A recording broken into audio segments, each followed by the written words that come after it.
आगे बात जरा जम्मू की भी आपके सामने रख देते हैं, क्योंकि हमारी साथी ने थोड़ी देर पहले भारतीय जनता पार्टी के अंदर शामिल हुए कद्दावर शख्सियत देवेंद्र राणा के साथ भी बात की है और जानने की कोशिश की है कि मौजूदा हालात और वजीर दाखिला साहब के दौरे को वो किस तरीके से देखते हैं और आने वाले दिनों में जो जम्मू फर्स्ट और जम्मू का नारा दिया गया है उसे किस तरीके से आगे बढ़ाया जाएगा। आप इस रिपोर्ट को देखें, इस इंटरव्यू को देखें, मुझे दें इजाजत।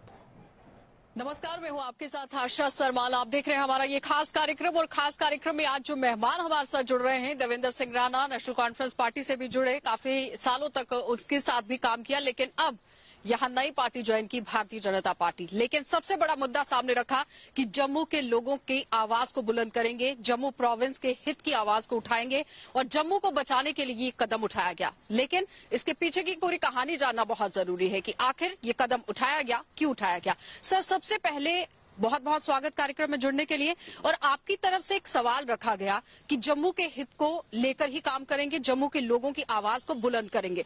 जम्मू डिक्लेरेशन को लेकर आपने बात की, लेकिन सबसे पहले आम जनता ये जानना चाहती है कि आखिर जम्मू डिक्लेरेशन है क्या। देखिए, जम्मू कश्मीर के लिए अगर एक जम्मू से आवाज निकले तो उसमें कोई एतराज किसी को नहीं होना चाहिए। मुझे ये नहीं समझ आ रही कि अगर जम्मू एक आवाज निकालना चाहता है तो सबको परेशानी क्यों है। कश्मीर ने भी एक जम्मू कश्मीर के लिए नैरेटिव दिया है, लद्दाख का भी एक नैरेटिव है, तो जम्मू का भी एक नैरेटिव होना चाहिए और पूरे प्रांत का नैरेटिव होना चाहिए और एक कॉम्पोजिट कल्चर का नैरेटिव होना चाहिए, पॉलिटिकल इकोनॉमिक नैरेटिव होना चाहिए। और जिस नैरेटिव को हम जम्मू कश्मीर का नैरेटिव जम्मू से बनाए, आखिर ये जम्मू कश्मीर स्टेट जो है बनाई किसने? महाराजा गुलाब सिंह जी ने। यहाँ कुर्बानियां हैं हमारे लोगों की, खा वो जनरल जोरावर सिंह हैं, ब्रिगेडियर उस्मान हैं, ब्रिगेडियर राजेंद्र सिंह हैं, ब्रिगेडियर गंसार सिंह हैं, उन्होंने कुर्बानियां दी और 5 से 7 हजार डोगरा जो सोल्जर्स थे वो मरे, उन ऑपरेशंस में शहीद हुए जो जम्मू कश्मीर के गठन में बना। तो जम्मू से आवाज क्यों नहीं निकल सकती है? और जम्मू जो है, जम्मू ही तो एक बहुरंगी बहुरूपी प्रांत है जम्मू कश्मीर का, और जम्मू कश्मीर हमारा है तो हम जम्मू की बात करेंगे और जम्मू की बात करके जम्मू से एक आवाज निकालेंगे जिसमें जम्मू को भी अपना हक मिलेगा और हर संभाग के हर हिस्से को अपना हक मिलेगा, हर जात, हर बरादरी, हर आदमी को हक मिलेगा। तो उसमें कौन सा एतराज किसी को होना चाहिए। और जो लोग ये कहते हैं कि जब जम्मू की बात करो तो कहते हैं कि कम्युनल, मुझे समझ नहीं आई। यही जम्मू ही तो है जिसमें हिंदू भी है, मुसलमान भी है, सिख भी है, ईसाई भी है। बाकी तो श्रीनगर में माफी चाहता हूं कि इस वक्त एक ही वर्ग के लोग रहते हैं। और जम्मू ने तो हमेशा ये दर्शाया है कि सेकुलरिज्म की मिसाल क्या होती है। जब श्रीनगर से पलायन हुआ, जम्मू ने खुले हाथ से लोगों को यहाँ बसाया। और जब भी कोई बाहर से मेहमान आया, डोडा से पलायन हुआ, कहीं से भी हुआ या किसी भी इलाके से हुआ, तो जम्मू के लोगों ने कभी ऐसा नहीं किया। और ये कहना कि नहीं जम्मू से अगर आवाज निकलती है तो वो कम्युनल है, कैसे कम्युनल है? जम्मू से जो आवाज निकलेगी वो राजौरी की भी होगी, पुंछ की भी होगी, रियासी की भी होगी, उधमपुर की भी होगी, कठुआ की भी होगी, सांबा की भी होगी, डोडा की भी होगी। वो हर खित्ते की आवाज होगी जम्मू संभाग से और एक कलेक्टिव नैरेटिव बनेगा, पॉलिटिकल नैरेटिव जम्मू का से जम्मू कश्मीर का। और वो नैरेटिव जो है, मेरा ये मानना है, उससे जम्मू कश्मीर मजबूत होगा, उससे जम्मू कश्मीर मजबूत होगा तो भारत मजबूत होगा। गुपकार डिक्लेरेशन एजेंडा रखा गया कि धारा 370 और 35C को बचाना है, वापस लाना है। इस मुद्दे को लेकर हर एक पार्टी का नुमाइंदा जो है वो एकजुट होता हुआ नजर आया, एक ही मंच पर देखा गया। लेकिन आपकी तरफ से आवाज रखी गई कि जम्मू डिक्लेरेशन बनेगा। क्या लगता है कि जम्मू डिक्लेरेशन के अंदर क्या सिर्फ बीजेपी पार्टी ही मिलकर काम करेगी या अलग अलग वर्गों के भी लोग होंगे, संस्थाओं के लोग? जब मैंने जम्मू डिक्लेरेशन का आह्वान किया था तो आपको याद होगा आज से 1.5 साल पहले मैंने सबको चिट्ठियां लिखी थी। मैंने national conference, BJP, Congress, panthers, सभी को चिट्ठियां लिखी और मैंने उनसे ये आह्वान किया कि आप आइए, अपने सुझाव दीजिए कि कैसे हम इसको मजबूत कर सकते हैं, कैसे हम जम्मू डिक्लेरेशन का गठन करें ताकि एक मंच पे हम सब लोग जम्मू के आ जाएं। मैंने कहा जम्मू की एक आवाज बननी चाहिए, सबको इकट्ठे हो जाना चाहिए। लेकिन उस वक्त केवल बीजेपी के केंद्रीय नेतृत्व ने इसमें मदद की और इसमें योगदान देने की कोशिश, कहा कि हम योगदान देंगे और इस पे बातचीत की। आज हमारे ये कोशिश है कि सारे इकट्ठे हो जाएं, फिर मैं कहता हूं, लेकिन मैं ये समझता हूं कि भाजपा ही एक ऐसी पार्टी है जो जम्मू के सभी लोग अगर इकट्ठा होकर इसमें आ जाएं और इकट्ठे होकर एक आवाज बना के, जो आवाज जम्मू से निकले, जम्मू के हिंदू की आवाज हो, जम्मू के मुसलमान की आवाज हो, जम्मू के सिख की आवाज हो, जम्मू के ईसाई की आवाज हो, हर खित्ते की आवाज हो और पूरे जम्मू कश्मीर के लिए एक नैरेटिव हम दें जो इंक्लूसिव जम्मू एंड कश्मीर का नैरेटिव हो, और ऐसा नैरेटिव जिससे कि भारत मजबूत हो, जम्मू कश्मीर मजबूत हो और जम्मू कश्मीर का जो रवायती भाईचारा है वो कायम हो, और कायम ही नहीं हो, सुदृढ़ हो। कहीं ऐसा तो नहीं है कि national Conference party Bharatiya Janata party का बी पार्ट बनने की कोशिश कर रही है, सेकंड पार्टी बनने की कोशिश कर रही है? क्योंकि आप देवेंद्र सिंह राणा एक चेहरा ही नहीं, एक नुमाइंदा हैं, और जम्मू प्रोविंस की अगर बात करें तो कोई सीनियर लीडर, दिग्गज नेता, कद्दावर नेता अगर कोई है तो वो देवेंद्र सिंह राणा है। लेकिन देवेंद्र सिंह राणा भारतीय जनता पार्टी में ज्वाइन हो जाते हैं और अब जम्मू संभाग से नेशनल कॉन्फ्रेंस पार्टी का कहीं ना कहीं जनाधार गिरता हुआ नजर आएगा, जिसमें कोई दोराहे नहीं है। यानी सीधे तौर पर अगर सही शब्दों में कहा जाए तो भारतीय जनता पार्टी अब फ्रंट फुट पर आती हुई नजर आ रही है जम्मू प्रोविंस के अंदर। पार्टी में जो जाने से किसी को कोई नुकसान नहीं होता, पार्टियों को कोई फर्क नहीं पड़ता। नेशनल कॉन्फ्रेंस एक पार्टी है, रीजनल पार्टी है, वो बहुत मजबूत पार्टी है। कई लोग आते हैं जाते हैं, मेरे जैसा भी एक छोटा सा वर्कर आया चला गया, कोई फर्क नहीं पड़ता। भाजपा एक राष्ट्रीय पार्टी है जिसका पूरे अंतर्राष्ट्रीय स्तर पर जिसका नाम है, जिसका नेतृत्व बड़ा सुदृढ़ है। मेरा सा छोटा सा वर्कर उस दरिया में आया, उसके आने से कोई उसमें फर्क नहीं पड़ता। वो ये कोई मुझे अपने बारे में गलतफहमी नहीं है। मैं एक छोटा सा सिपाही हूँ, पॉलिटिकल वर्कर हूँ, लोगों के पांव की धूल हूँ, लोगों के पांव की धूल बन के मैंने आज तक सियासत की, आगे भी करूंगा। लोगों के बीच में रहता हूँ, लोगों के साथ रहता हूँ, लोगों के साथ रहूंगा और उनकी सेवा करता हुआ, उनका सेवादार उनका बन के उनका काम करूंगा। जैसे हमेशा उनका चरणदास रहा वही रहूंगा।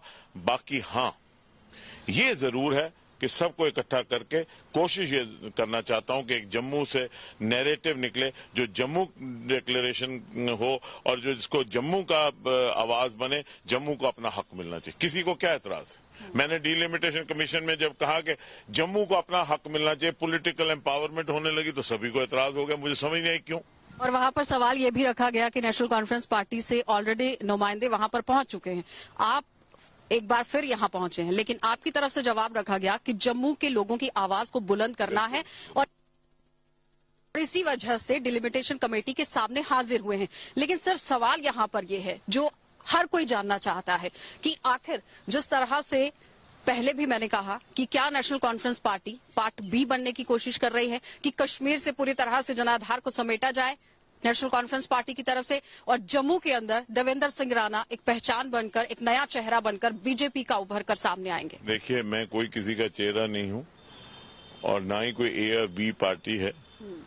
माफी चाहता हूं, छोटे मुंह बड़ी बात कर रहा हूं, लेकिन आने वाला वक्त बताएगा यहां भाजपा की सरकार बनेगी।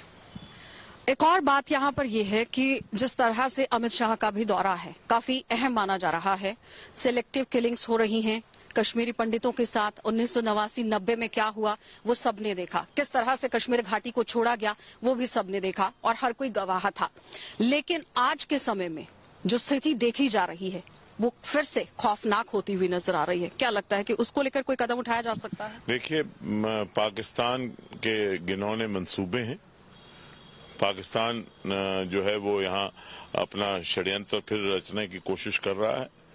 पाकिस्तान ने ऐसी हरकतें हमेशा की, लेकिन जो भारत का सुदृढ़ नेतृत्व है आज और जो हमारे जो सुरक्षा बल हैं और जो अर्धसैनिक दल हैं, उनकी जो क्षमता है और जो उनका मनोबल है वो इतना ऊंचा है कि पाकिस्तान को एक बार फिर मुंह तोड़ जवाब मिलेगा और उसको अपने मुंह की खानी पड़ेगी। आपने देखा पिछले 3-4 साल में यहाँ अमन की एक फिजा आई और इससे पाकिस्तान बौखला गया है। पाकिस्तान को समझ ही नहीं आ रही है कि क्या हो रहा है। पाकिस्तान ये कोशिशें कर रहा है कि यहाँ पे जो रिवायती भाईचारा है उसको खराब करना है। हम सब लोग जम्मू कश्मीर के इकट्ठे होकर हमें चाहिए कि उनको जवाब दें। और जो सियासी दल भी हैं, खासतौर पे जो कश्मीर के सियासी दल हैं उनको भी सामने आ जाना चाहिए कि इस रवायती भाईचारे को दोगली बातें नहीं करनी चाहिए और हम सबको मिलकर जम्मू कश्मीर का रवायती भाईचारा जो है उसको कायम रखना चाहिए। यहाँ हिंदू मुस्लिम सिख इत्तेहाद कश्मीर में रहा है उसको कायम रखना चाहिए और उसके लिए साफ बात करनी चाहिए।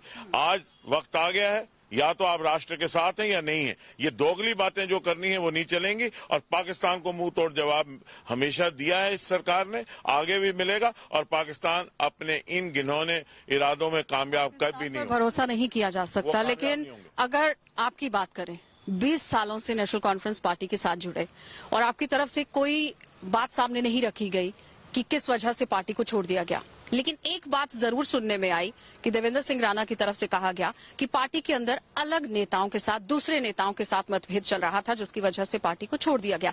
लेकिन प्रेसिडेंट, वाइस प्रेसिडेंट की अगर बात करें, बहुत अच्छे ताल्लुकात आपके रहे, बहुत अच्छा एक रिश्ता जिसे कह सकते हैं वो रहा, लेकिन उसके बावजूद भी आपने उन सबको सुलझाने के बावजूद आपने भारतीय जनता पार्टी को ज्वाइन कर लिया। देखिए, मैंने 20-22 साल नेशनल कॉन्फ्रेंस में काटे और जिम्मेवारी के साथ काटे। हमने हमेशा वहां पे भी जम्मू की बात की, खुल के की। खास असेंबली में देख लीजिए, रिकॉर्ड देख लीजिए, जब महाराज हरि सिंह जी की छुट्टी थी उस वक्त भी हमने खड़े होकर, वहां रिकॉर्ड है, जब मैंने कहा कि होनी चाहिए, लोग चाहते हैं। और पार्टी के अंदर उस वक्त भी विरोधाभास हुआ, लेकिन हम डटे रहे। हमने जम्मू की बात पे कभी कॉम्प्रोमाइज नहीं किया और देश हित पे कभी कॉम्प्रोमाइज नहीं किया पार्टी के अंदर। पार्टी के एक नियमावली के मुताबिक और डिसिप्लिन्ड एक सिपाही होने की वजह से हमने जो पार्टी के अंदर बात हुई वो बाहर नहीं की। जहां तक फारूक साहब और उमर साहब का सवाल है, मेरे उनके साथ जाती संबंध थे और मैं ये समझता हूं कि जाती जो संबंध है वो अपनी जगह है, सियासत अपनी जगह है। सियासत में एक पड़ाव आया जब मेरे लिए ये मैंने समझा कि मैं जम्मू के लोगों के लिए, जम्मू कश्मीर के लोगों के लिए मुझे अपनी दिशा बदलनी है। मैंने दिशा बदली, लेकिन जहां तक फारूक साहब और उमर साहब का सवाल है, मैं उनकी इज्जत करता था। फारूक अब्दुल्ला जम्मू के दौरे पर हैं और प्रेस कॉन्फ्रेंस में वो बात करते हुए नजर आए कि कुछ लोग यहाँ पर कह रहे हैं कि जम्मू जम्मू जम्मू और जम्मू के हित की आवाज को बुलंद कर रहे हैं, लेकिन जम्मू जम्मू क्या जम्मू वो जानना चाह रहे हैं। उमर अब्दुल्ला की बात करें, उनसे जब सवाल किया जाता है तो वो कहते हैं कि सियासत में, राजनीति में और बिजनेस में कोई किसी का नहीं होता है, सब अपना फायदा देखते हैं। उस पर कोई प्रतिक्रिया?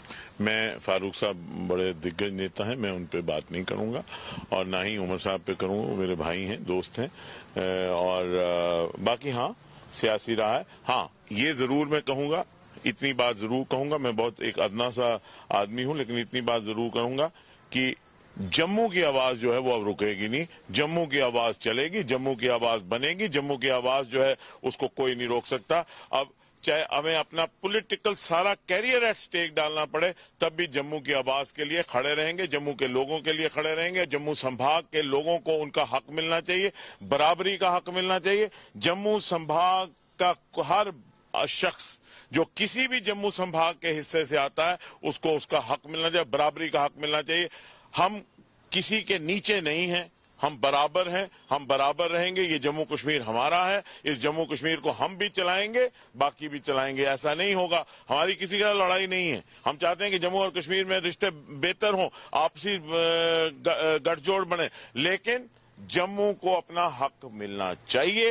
हक लेंगे और हक के लिए आवाज उठाएंगे। सर, एक और सवाल कि जिस तरह से कहा गया देवेंद्र सिंह राणा ने पार्टी को छोड़ दिया और नेशनल कॉन्फ्रेंस के अंदर दिग्गज नेता के रूप में रहे और एक ओहदे पर रहे, प्रोविंशियल प्रेसिडेंट, एडवाइजर के पद पर रहे, लेकिन भारतीय जनता पार्टी को ज्वाइन करने के बाद अब हर किसी की नजर यहाँ पर ये टिकी है कि आखिर कौन सा पद देवेंद्र सिंह राणा को भारतीय जनता पार्टी में दिया जाए। ना, एक पद हमेशा खाली रहता है बेटा, मैं वो नोट कर लेना, वो है लोगों के पाँव की धूल जो है ना, उसके नीचे बड़ी वैकेंसी है। जिस दिन सियासत ज्वाइन करने आ जाना, मैं उधर एडजस्ट कर दूंगा। वहाँ बड़ी लोगों के पाँव की धूल में बैठना हो तो बड़ी वैकेंसी है। वो पोस्ट की जो होती है ना, वो होता है जब ऊपर, जब हमने बैठना ही पाँव के नीचे है तो वैकेंसी वहाँ कोई ये जवाब उन लोगों के लिए था जो लोग ये जवाब लेना चाह रहे थे, जो सुनना चाह रहे थे, और बहुत अच्छे से उन्होंने जवाब भी दे दिया कि कौन सा पद उनके लिए रहेगा, जो सुनाना बहुत जरूरी था उन लोगों तक और ये मैसेज पहुंचाना बहुत जरूरी था, क्योंकि हर किसी की तरफ से यही कहा जा रहा था कि इतने बड़े पद को छोड़ दिया, अब भारतीय जनता पार्टी में अब कैसे जम्मू की आवाज के लिए लोगों के साथ मिलकर, लोगों के साथ चलकर, जम्मू के लोगों के साथ चल के, जम्मू कश्मीर के लोगों के साथ चल के, हर वर्ग के लोगों के साथ चल के एक मजबूत जम्मू कश्मीर बनाना है, एक मजबूत भारत बनाना है। जम्मू डिक्लेरेशन के अंदर कौन कौन सी और संस्थाएं जुड़ेंगी, कौन कौन से और लोग जुड़ सकते हैं, या फिर भारतीय जनता पार्टी, जिस तरह से पहले भी सवाल सिलसिला चल रहा है, सबसे बातचीत हो रही है। जब आपके सामने डिक्लेरेशन का पहला ड्राफ्ट आएगा फॉर डिबेट एंड डिस्कशन, आपको खुद मालूम हो जाएगा। लेकिन सवाल यहाँ पर यह था कि आखिर देवेंद्र सिंह राणा की तरफ से क्या कुछ बातें सामने रखी जाएंगी। लेकिन जिस तरह से आम लोगों की तरफ से ये बताया जा रहा था कि आखिर कौन सा पद, तो आपने देख लिया कि देवेंद्र सिंह राणा की तरफ से क्या कुछ कहा गया कि कौन से पद के लिए वो भारतीय जनता पार्टी में गए हैं। लेकिन सबसे बड़ा सवाल यहाँ पर यह है कि देवेंद्र सिंह राणा की तरफ से जो बात साफ कह दी गई है कि आम जनता की भलाई के लिए, आम जनता के लिए ही काम करने के लिए वो मैदान में उतरे हैं और जम्मू की आवाज को बुलंद करेंगे। और बुलंद करने के लिए जिस तरह से कदम उठाने की जरूरत थी वो कदम उठाए गए। और अब देखना यह होगा कि जब भारतीय जनता पार्टी में अपनी कमान संभाल